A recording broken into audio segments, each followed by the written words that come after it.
Good morning. We are extremely pleased that you are here. We are extremely pleased that we are here. It is good to come together for the purpose of co-creating. Do you agree? Yes. Taking thought forward beyond what it has been before. You're knowing what you are wanting? Focused within you, you think? Does your desire feel good to you? That's a big question, isn't it? Because when your desire is not too far apart from your belief, then you feel good. If your expectation of your desire unfolding and becoming is believable to you, if your expectation is that it is happening, then you're not introducing resistance. And if you're not introducing resistance, that's what doubt is. Doubt is resistance to your desire. So if you don't believe your desire, you're introducing resistance, and then your desire sucks. It just doesn't feel good. You say, I felt better before I knew I wanted that. And sometimes you say, okay, I give up. I take that desire back. I take it back. And we say, no, you don't. You don't take your desire back. You don't take your desire back. You can give up your resistance to it, but your desire is, it's what life brought you to, and it's what your inner being became as a result of that. And therefore your desire is what the larger part of you is. And when the rest of you doesn't come along with what the larger part of you is, then you don't feel good. The larger part of you, we mean that non-physical you before you came into this body, still exists as that non-physical larger part of you. And so here you come into your physical body and you explore, you live life, you use your ability to observe and to be aware, and you come to personal and important conclusions about what you would like to make things better. And when that happens, you emanate a vibrational signal. You're doing that all the time. That's what your focus does.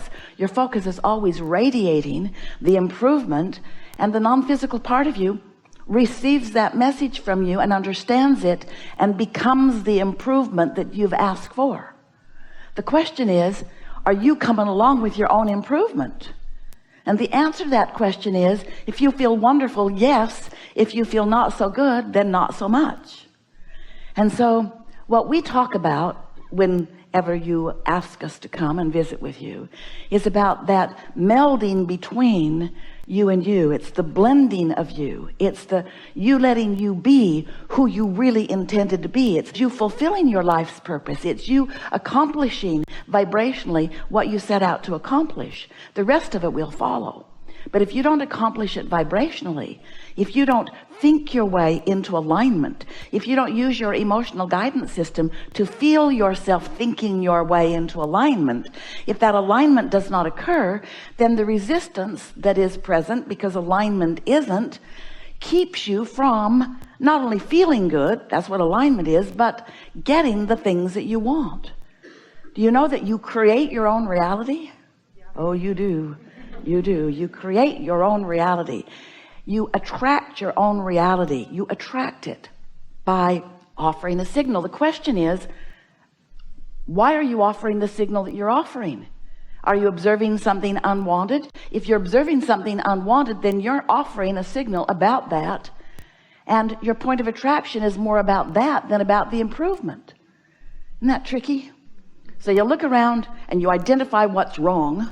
And of course you want a solution, but the question is, do you focus more readily upon the solution that you're looking for, or do you listen for or feel for or reach for or anticipate for or even hope for the solution, or do you stay fixated on the problem? That's really something that you want to ask yourself, because if you're one who keeps beating the drum of the problem, then you keep holding yourself in vibrational alignment with the problem, which means you're resistant to the solution. You can't be in alignment with the problem and in alignment with the solution at the same time. They're different frequencies. So if the problem is more active within you, then the solution is being held back by you. Your attraction power is attracting problem, not solution. And we know, because when you were little, it looked like outside forces, like mother and father and so forth, looked like those outside forces were dictating to you what you would receive, but they never were. You were always attracting. And that's hard for you to hear sometimes, because your logic says, wait, I don't want that, so why would I attract that? I don't want it, so I wouldn't do that to me. We say, yeah, you might, because it's not your words. You live in a universe that is attraction based, and there's no exclusion. So the word no means yes. I do not want that, I do not want that, I do not want that translates into come to me, this thing I do not want. That's really a beautiful thing, translates into that beautiful thing, come more to me. That's an awful thing, translates into that awful thing, come more to me. Because you do your summoning by your attention, by your observation. Usually most people offer most of their vibration in response to what they are observing, which makes what is slow in changing. Think about it. If law of attraction is, and it is, the most dominant law in all of the universe, and it is, and you are your point of attraction based on what you're thinking, and your feeling is the indicator of it, and as you are giving your attention to something, and that means your point of attraction is summoning that something, this is about attraction, not about exclusion. There's no exclusion, and there's no regression, there's no going back.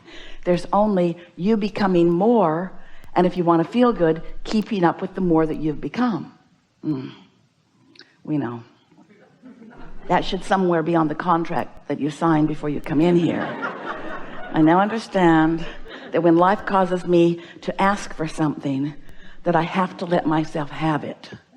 Because if I hold myself in resistance to what I have asked for, since my inner being believed me and took hold of it and has become it, I have no choice but to keep up with my inner being, or I will cause a vibrational rift between me, and that is what negative emotion is. You see how it works? We've enjoyed this interaction immensely. There's nothing more that you ever need to know, and we know you know it pretty good. Now you're in the process of practicing it, yes? And that's interesting. It is, because life keeps coming at you, and the thing that is so wonderful, tricky about that is that as life keeps coming at you, it's coming in response to what you're offering vibrationally, and you might not quite yet be in control of what you're offering vibrationally, because we love you so much. You are fickle. Sometimes the thing that's the loudest out there gets your attention, even though it's not something you want.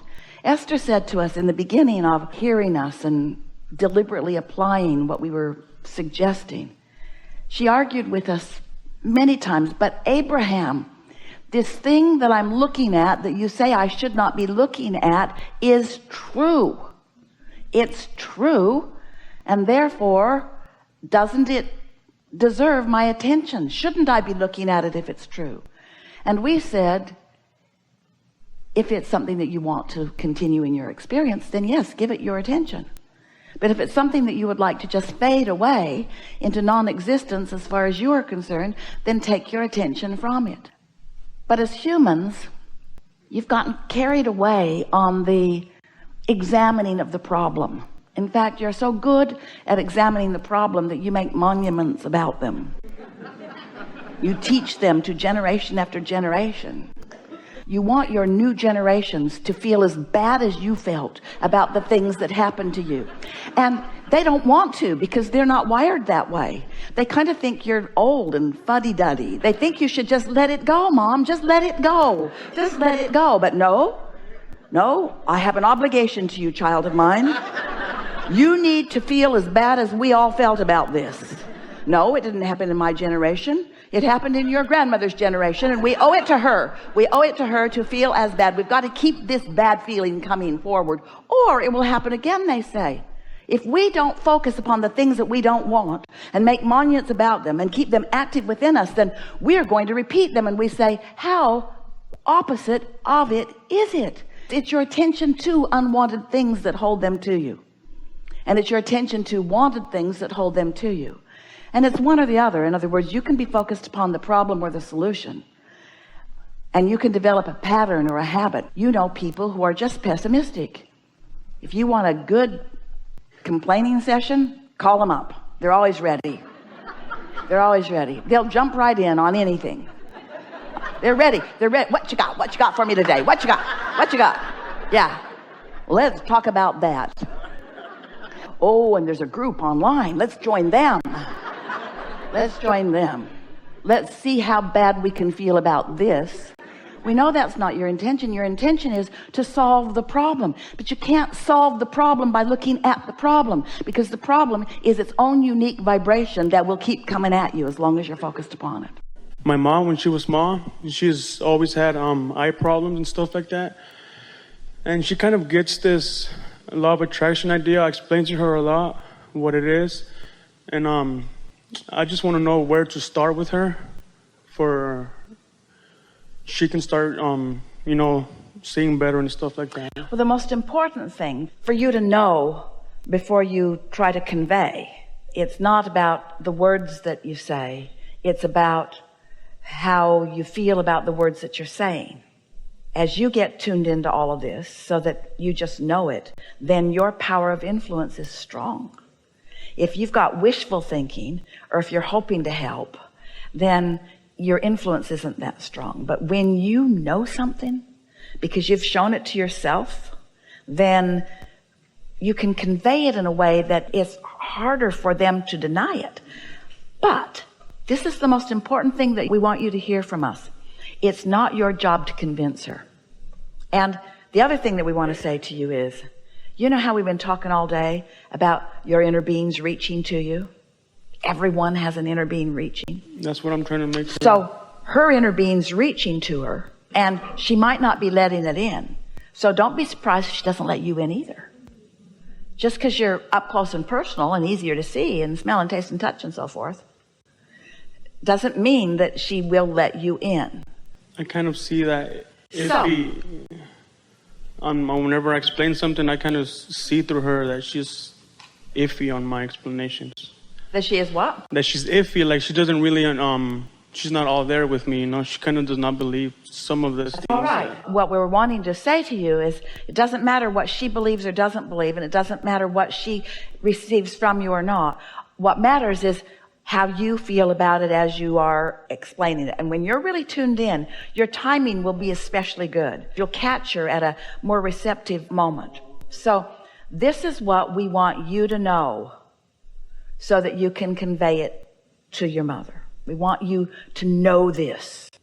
Everything is exactly right. She hasn't done something wrong. She is not a negative creator. Something isn't broken that needs to be fixed.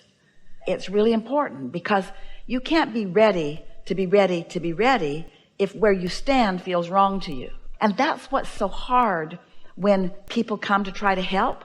They're looking right at the problem and saying, I'm here to help your problem. But they're powerless because they're looking at the problem. When Jesus stood before you and you were dripping your illness, he knew so well your wellness that he did not see your illness.